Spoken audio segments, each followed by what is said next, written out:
আপনি কি জানেন, একবার সূর্যদেব অত্যন্ত রেগে যান এবং মনে মনে ভাবেন, আমি দেবতাদের জন্য এত কিছু করলাম, সূর্যগ্রহণের সময় রাহুকেতুর গ্রাস সহ্য করি, কিন্তু ত্রিভুবনে এমন কোনো ব্যক্তি নেই যে আমার উপর কৃতজ্ঞতা প্রকাশ করে। এই কাহিনী আমরা পাই মহাভারত থেকে। সূর্যদেব তখন এই দুঃখে তার তেজ আরও বহুগুণ বৃদ্ধি করেন এবং সেই তেজ এতটাই বৃদ্ধি পায় যে ত্রিভুবনে ত্রাসের সৃষ্টি হয়। তখন দেবতাগণ ব্রহ্মাদেবের কাছে যান এবং সবিস্তারে সবকিছু জানান। এর উত্তরে ব্রহ্মাদেব বলেন, আমি জানতাম এমনটাই হবে, এই জন্য আমি এর একটি ব্যবস্থা করে রেখেছি।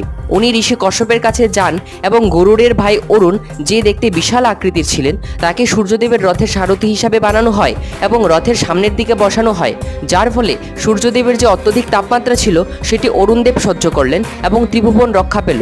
কিন্তু আপনি কি জানেন, সূর্যদেবের রথে শুধু অরুণ আর সূর্যদেবই থাকেন না, থাকেন অনেক ঋষিগণ, রাক্ষসগণ এবং অপ্সরাও। আপনি যদি সেই কাহিনী জানতে চান তাহলে কমেন্ট করে জানান।